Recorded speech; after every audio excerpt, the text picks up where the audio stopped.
अस्सलामुअलैकुम दोस्तों और साथियों, उम्मीद है आप लोग खैरियत से होंगे। इस वीडियो में हम बात करेंगे एक बीमारी के बारे में जिसको हम कहते हैं SLE, सिस्टेमिक ल्यूपस एरिथेमेटोसिस। ये आमतौर पे ख़वातीन में बहुत ज़्यादा होता है, यानी ये जो बीमारी है 90% जो इसके मुतासरा लोग होते हैं वो ख़वातीन होती हैं, जिनकी उम्रें आमतौर पे 20 और 30 साल के दरमियान होती है, वरना ये बीमारी बहुत रेयर है। और इसकी वजह क्या है? ये भी एक ऑटो इम्यून डिजीज़ है, यानी हमारा इम्यून सिस्टम कुछ एंटीबॉडीज़ बनाता है, जैसे कि जिनको हम एंटी फास्फोलिपिड एंटीबॉडी कहते हैं, एंटी न्यूक्लियर एंटीबॉडीज़ कहते हैं, एंटी डबल स्ट्रैंडेड एंटीबॉडीज़ कहते हैं, और एंटीबॉडीज़ टू एंटी स्मिथ एंटीजन कहते हैं। ये आगे अब जिक्र आएगा इसकी तशखीस में। लेकिन ये जो एंटीबॉडीज़ होती हैं हमारे जिस्म के मुख्तलिफ सिस्टम्स को ये ख़राब करती हैं, उनमें बीमारी पैदा करती हैं, तभी इसे हम कहते हैं सिस्टेमिक, के काफ़ी सिस्टम्स इन्वॉल्व होते हैं इसके अंदर।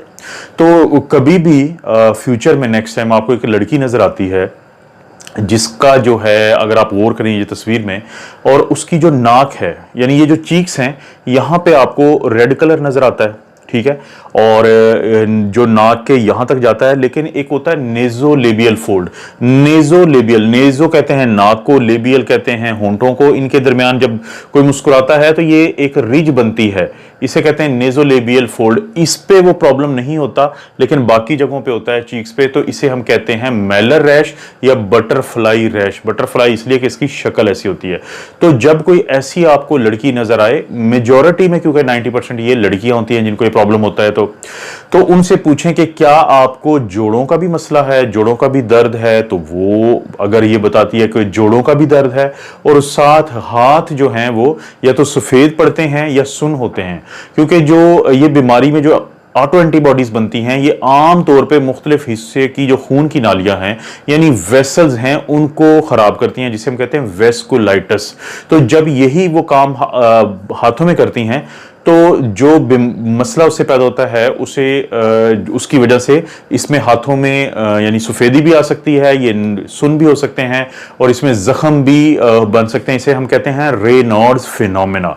अगर आपको किसी में ये नज़र आता है बटरफ्लाई रैश या मेलर रैश, उसके जोड़ों का भी प्रॉब्लम है, और साथ ही आपको वो बताते हैं कि उनको रेनॉल्ड फिनोमेना, जो मैं आपको बता चुका हूं कि हाथों में जो प्रॉब्लम बनता है, तो चांसेस यही है कि बहुत ज़्यादा अमकानात हैं कि उस जो लड़की है उसको SLE यानी सिस्टेमिक ल्यूपस एरिथेमेटोसिस हो सकता है, और ये ख़ानदान में भी चीज़ चलती है बाज़-औक़ात। और इसके अलावा जो आम अलामात आ सकती हैं उसमें है बुखार हो सकता है, और भूख कम लगती है, वज़न कम होता है, लिम्फेडिनोपैथी यानी जो छोटी छोटी गिल्टियाँ हैं जिसमें कहीं पे वो बन सकती हैं, और जोड़ों का मुख्तलिफ जगहों पे मैंने बताया जैसे कि दर्द हो सकता है। और सुबह को उठते हुए मॉर्निंग स्टिफनेस जिसे कहते हैं जॉइंट्स की, के जोड़ जुड़े हुए होते हैं और चलने में थोड़ा प्रॉब्लम होता है शुरू में, यानी उठने के बाद।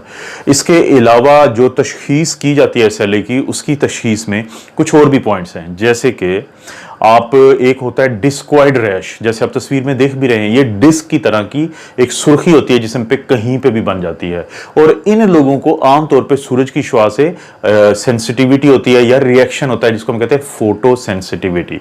इसके अलावा इनके मुंह के अंदर छोटे छोटे दाने या अल्सर बनते हैं, और इसी तरह नाक और या गले में भी अल्सर बन सकता है।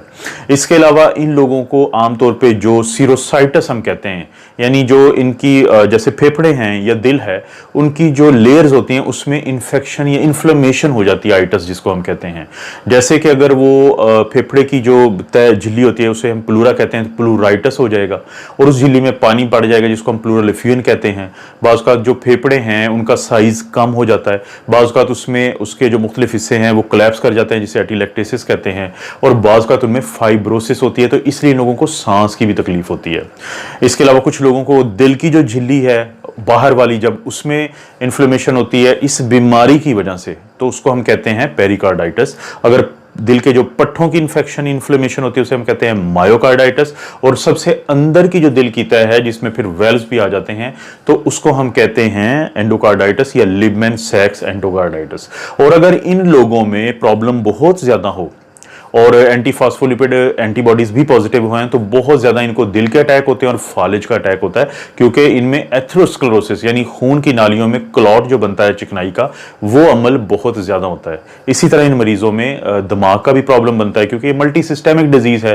दिमाग का ये होता है कि उनको साइकोसिस होती है। साइकोसिस क्या होती है कि उनको ये ख्यालात आते हैं कि कोई मेरे खिलाफ साजिश कर रहा है, या उनको चीज़ें नज़र आती हैं या कुछ सुनाई देता है, तो मुख्तलिफ किस्म की साइकोसिस होती है। नींद का प्रॉब्लम आता है, उनको बेचैनी होती है, और साथ ही वो और भी जहनी तनाव का शिकार रहते हैं ये लोग, और बाज़ लोगों में तो दौरे या सीजर्स भी पड़ जाते हैं। इसके अलावा जो गुर्दे हैं, गुर्दों की इन्वॉल्वमेंट में हम क्या देखते हैं लोगों में कि जो गुर्दे हैं उनके अंदर एक प्रॉब्लम बनता है जिसको हम कहते हैं प्रोलिफरेटिव ग्लोमेरुलर नेफ्राइटिस, और उसकी वजह से जो यूरिन का एनालिसिस होता है जब वो किया जाता है, यानी कि यूरिन की रिपोर्ट, तो उसमें प्रोटीन आती है, ब्लड आता है, और बाज़ का तो उसके अंदर मुख्तलिफ कास्ट भी आती हैं। इसीलिए कहा जाता है कि इन मरीजों का यूरिन की मॉनिटरिंग और ब्लड प्रेशर की मॉनिटरिंग बहुत ज़रूरी है। इसके अलावा जैसे मैंने आपको बताया था कि हमने एंटीबॉडीज़ को हम एक टेस्ट करवाते हैं जिससे हमें इसकी तशखीस में मदद मिलती है। वो एंटीबॉडीज़ क्या हैं? वो एंटीबॉडीज़ जो हैं उसमें है एंटी न्यूक्लियर एंटीबॉडीज़ जिसको ANA भी कहते हैं, anti double stranded antibody DNA antibodies यानी anti double stranded DNA antibody. इसके अलावा एंटीबॉडीज टू स्मिथ एंटीजन करवाते हैं और एंटी फॉस्फोलिपिड एंटीबॉडी करवाते हैं।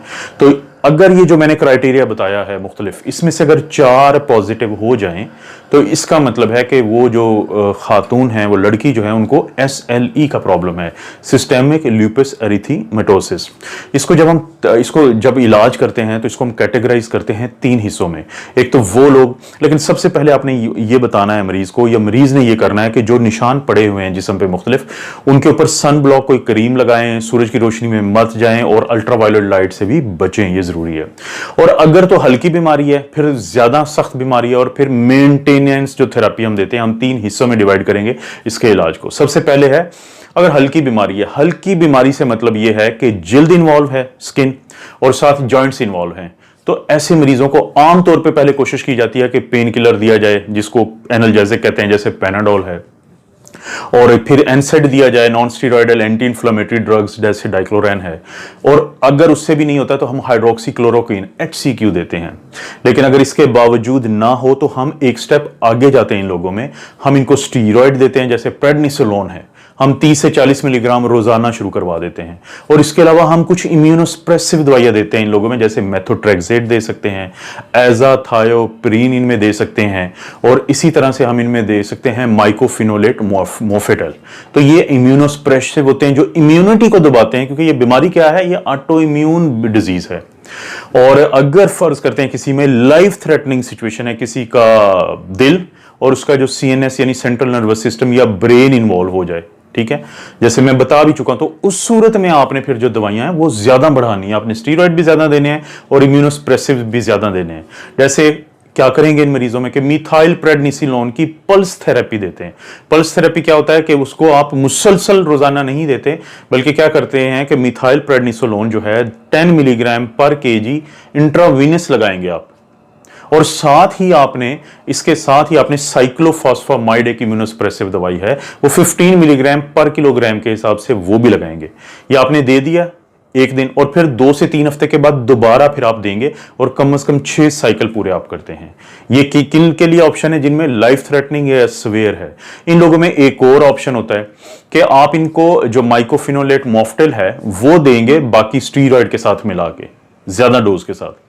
तीसरी ऑप्शन ये है कि मोनोक्लोनल एंटीबॉडीज होती हैं, मेलिमुबैब के नाम से है जैसे वो रूटीन की थेरेपी के साथ वो भी शामिल कर सकते हैं।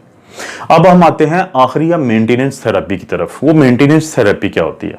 मेंटेनेंस थेरेपी है कि आपने मरीज को ज्यादा डोज में चीजें दी, जब वो बेहतर हो गया तो फिर आप उसको मेंटेनेंस यानी एक ऐसी डोज देते हैं जो चलती रहती है। उसमें स्टीरॉयड में है प्रेडनिसोलोन, जिसको आप 10 to 15 मिलीग्राम आप रोजाना देते रहेंगे। इसी तरीके से आपने इजाथायोप्रीन है 2 से 2.5 मिलीग्राम पर केजी पर डे, और साथ इसी तरीके से आप जो माइकोफिनोलेट मोफ्टेल है वो आप 2 to 3 ग्राम पर डे के हिसाब से देंगे उसको। और इसी तरह आखिरी जो है वो है मेथोट्रेक्सेट। मेथोट्रेक्सेट आप देंगे 10 से 15 या 10 से 25 मिलीग्राम हफ्ते में एक दफा। तो दोस्तों ये है इलाज। SLE भी बहुत सारी दूसरी ऑटो इम्यून डिजीजेस की तरह है, जहां पे आपका अपना दिफाई निजाम आपके जिस्म के किसी खास हिस्से या मुख्तलिफ हिस्सों के खिलाफ अमल करना या उनको तबाह करना शुरू कर देता है, तो इम्यूनोसप्रेसिव दवाइयां देनी पड़ती हैं। मुझे उम्मीद है आप लोगों को किसी हद तक SLE सिस्टेमिक लूपस एरिथेमेटोसिस के बारे में कुछ बेसिक इंफॉर्मेशन मिली होगी। आप अपना और अपनी फैमिली का ख्याल रखें। अल्लाह ताला आपको और आपकी फैमिली को हर किस्म की बुराई, बीमारी और आजमाइश से महफूज रखें।